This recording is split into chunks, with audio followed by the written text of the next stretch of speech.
Welcome to the Clear Ground Show. I'm your host, Dr. G, with a PhD. Well, because it's another day ending in Y, we've got a bunch of COVID news for you guys today. We're going to start off with a couple of videos, one from Australia, then one from Canada.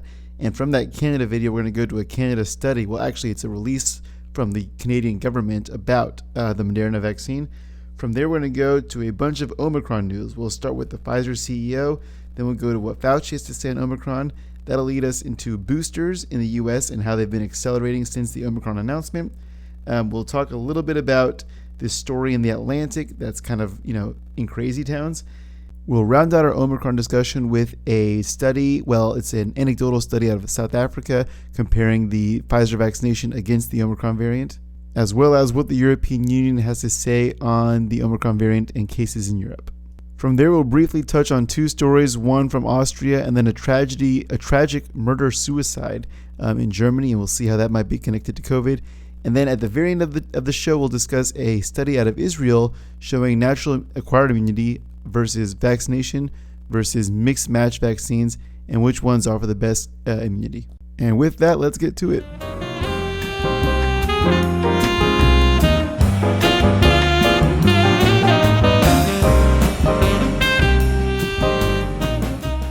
We'll open up with this video from Queensland, Australia. Of course, a bitter pill to swallow this morning for the unvaccinated. Queenslanders needing life-saving surgery. It's been revealed that patients will be denied that procedure unless they're fully vaccinated. Many say they're not anti-vax, they're just fearful of the side effects. That policy won't be re-evaluated until February next year. Well, you guys should have known that starting with Australia meant it was going to be a pretty crazy start, and wow, what an incredible video. Yeah, I would consider that a particularly hard pill to swallow, especially if you're unvaccinated and you need a life-saving surgery.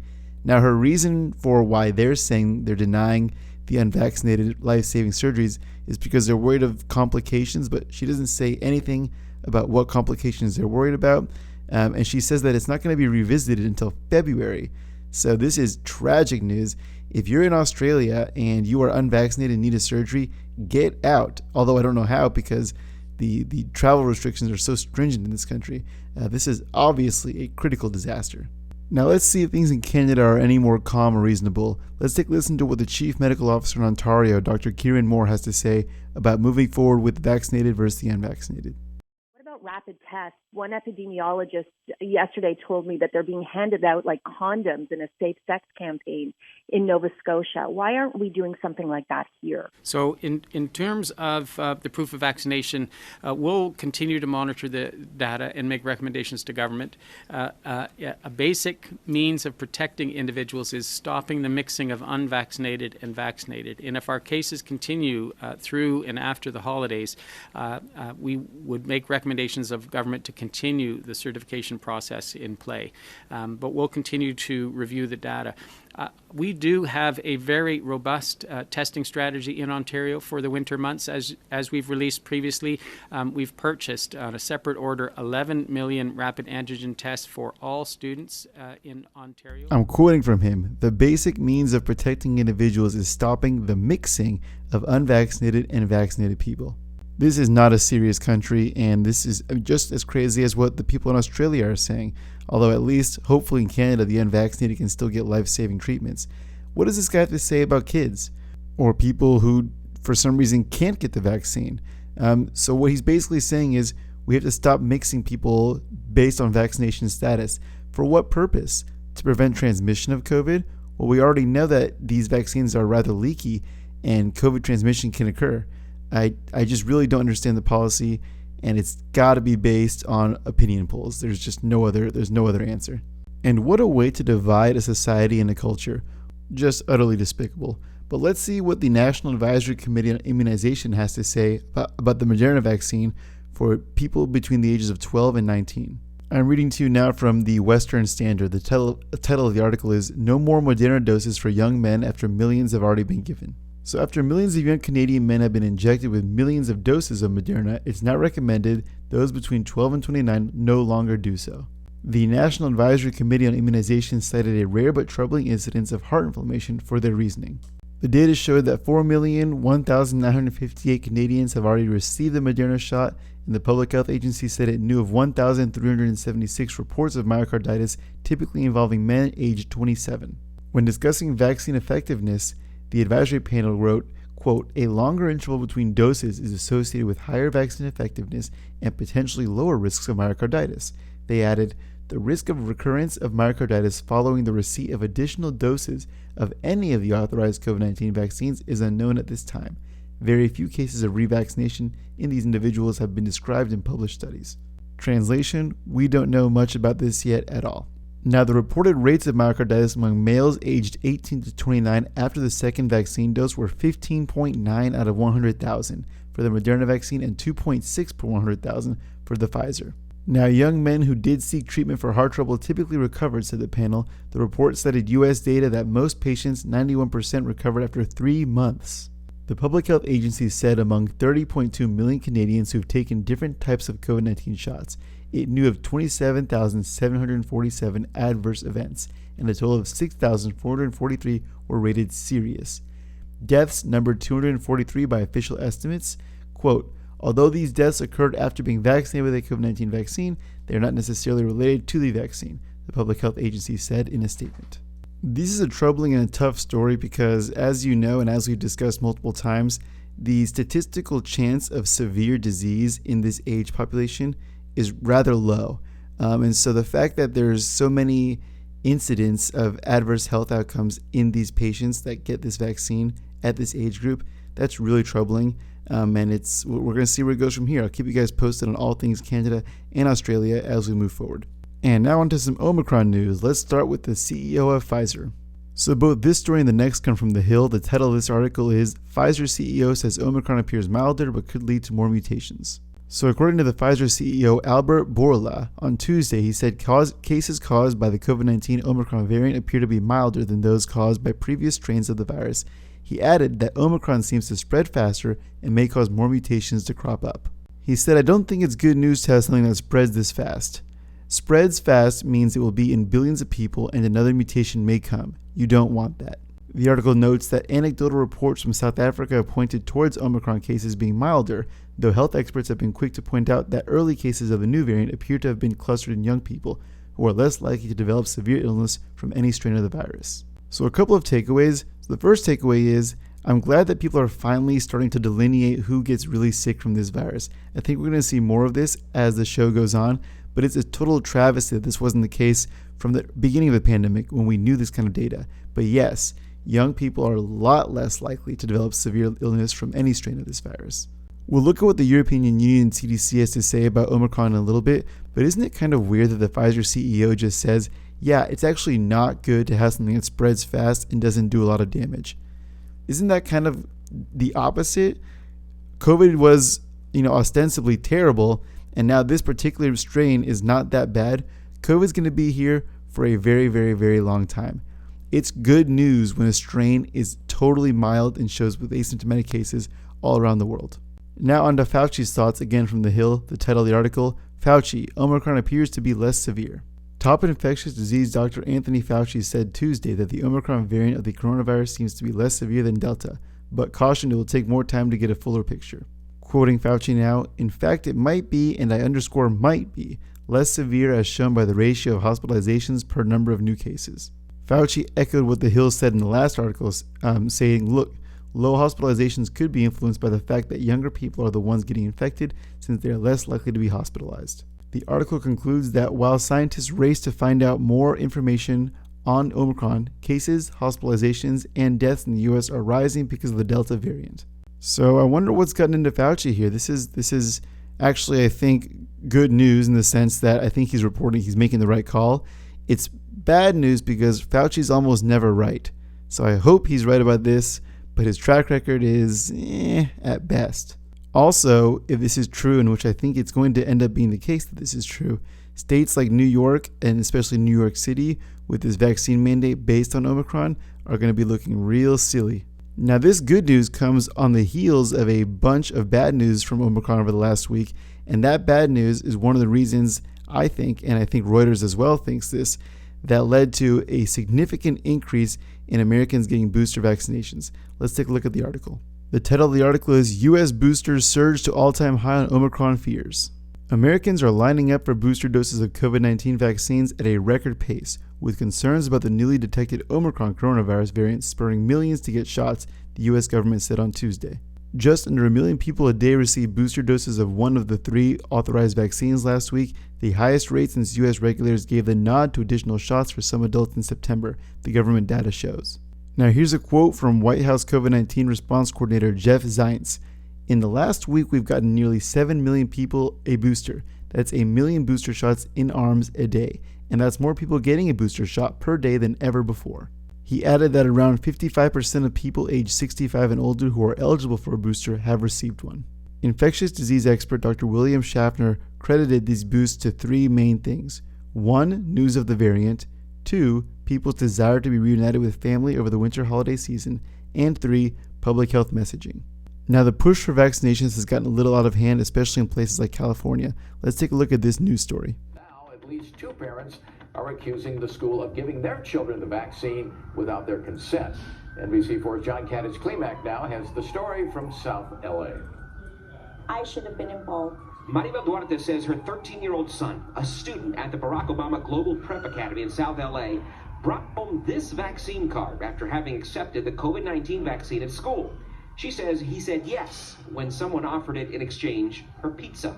The lady that gave him the shot and signed the paper was the one that told my son, please do not say anything, I don't want to get in trouble. LAUSD says student matters are confidential and wouldn't comment specifically, but did say its Safe Schools to Safe Steps incentive program is meant to ensure several steps are in place for vaccinated students to receive prizes. Not against the vaccine, she's vaccinated herself, but it's different with her son. Because he's got some underlying conditions that concern you? Yes. He has problems with asthma and allergy problems. But here's the problem. Kids in California cannot consent to vaccination. This is definitely getting out of hand in 2 regards. 1, the incentives to get the vaccine. They're literally bribing kids with free pizza and other things to get vaccines without the consent of the parents.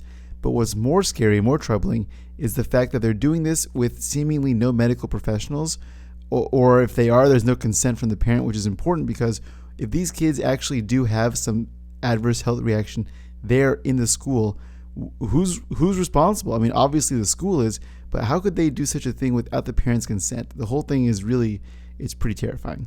And again, sad because it's in a population that statistically is really not impacted by COVID-19.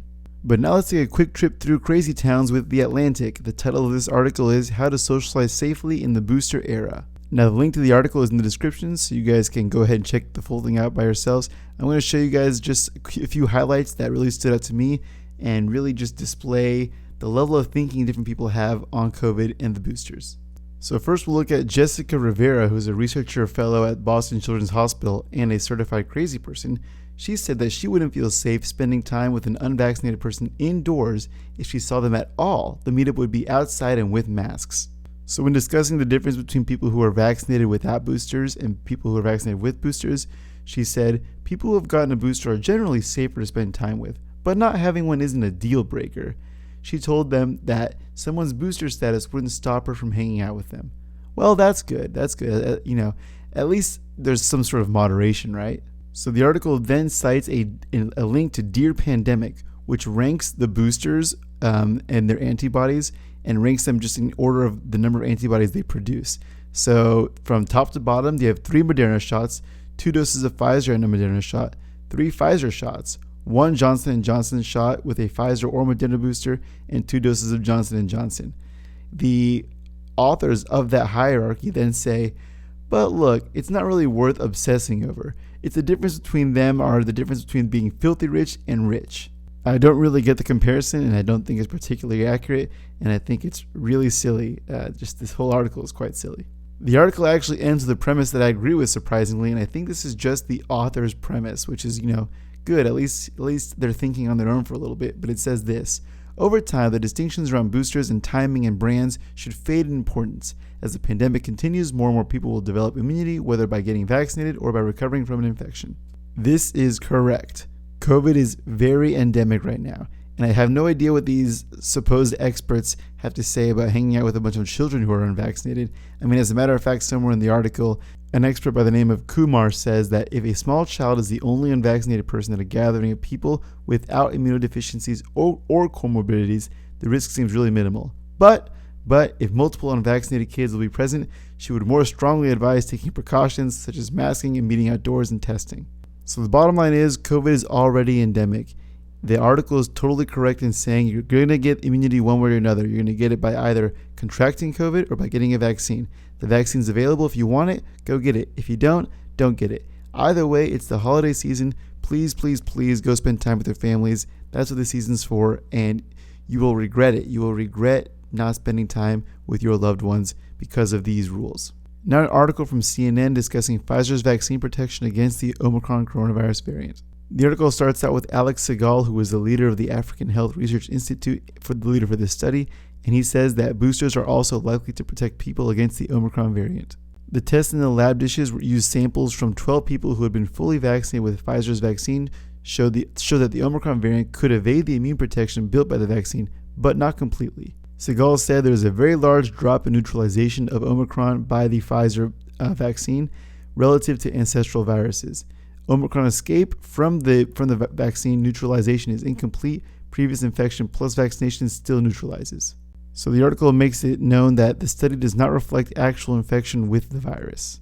The actual numbers are as follows. It found a 41-fold decrease in the level of neutralizing antibodies against Omicron in some of the samples, compared to those generated against one of the earlier strains of the virus, although it's not clear how that might translate into a reduction in real-life protection.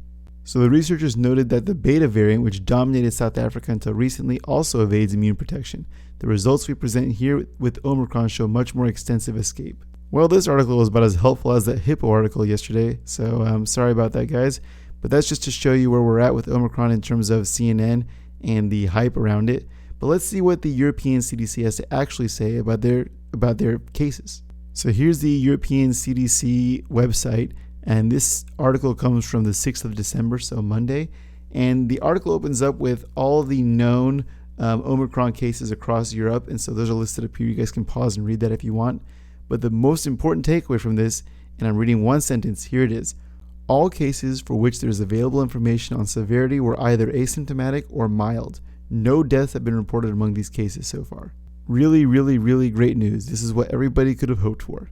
Now, quickly touching on Austria, this article comes from Politico, and the title is New Austrian Chancellor Vows to Drive Back Division in the Country. So Austria's new Chancellor Karl Nehammer vowed to bring the country back together after being sworn in Monday as the nation's 6th leader in 5 years. So he was previously the Interior Minister, and he's the third person to serve as Chancellor this year. What they don't mention is he's actually the third person to serve as Chancellor within 2 months. Here's to hoping his COVID policy is a lot better than his predecessors. Now I'm briefly going to touch on a really tragic story out of Germany. The title of the story is A German Man Kills His Entire Family in a Murder-Suicide Motivated by Vaccine Passport Penalties. So the story starts with, on Tuesday, police in Senzig, Brandenburg discovered the death of an entire family living in the town just south of Berlin. A suicide note was also present at the scene, which was left by the husband and father of the family. In the note, the 40-year-old confessed to murdering his wife and 3 daughters before killing himself. The motive he described behind the murder-suicide was his fear of forthcoming penalties after it was discovered that he forged his wife's vaccine certificate. The article continues to describe the harsh penalties faced by people that fake vaccine passports. So under German federal law, those found to fake their proof of vaccination or recovery from COVID-19 face heavy fines and even imprisonment. We want to extend our thoughts and prayers out to this family and their extended family at this time. People seem to be becoming more and more desperate in some of these countries where the vaccine mandates and the whole COVID-19 response has gotten more and more strict. Again, these policies are not going to stop COVID. This is not the way out. And unfortunately, I think if policies get strict or go in this direction, we're going to see more and more of these kinds of tragedies occurring.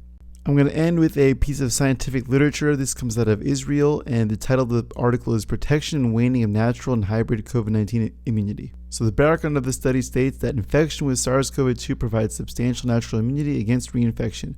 Recent studies have shown strong waning of the immunity provided by the vaccine. The time course of natural and hybrid immunity is unknown. So it's important to note that this test is all about cases. It has nothing to do with vaccinations or severity of the case, just testing positive or not.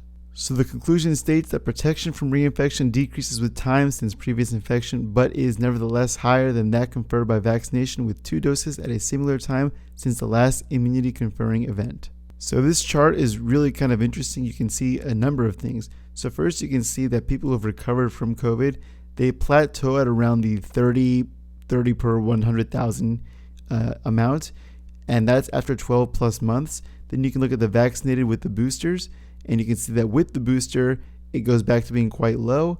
But then you can see, as we've known from previous studies, that the vaccination wanes pretty quickly. And then with the hybrid immunity, you see a pretty interesting situation where the hybrid immunity actually offers significant protection against new cases. Again, this is not against hospitalization, just cases. The link to the whole study is in the description. It's pretty interesting and a fun read, so if you guys are interested, please have a look.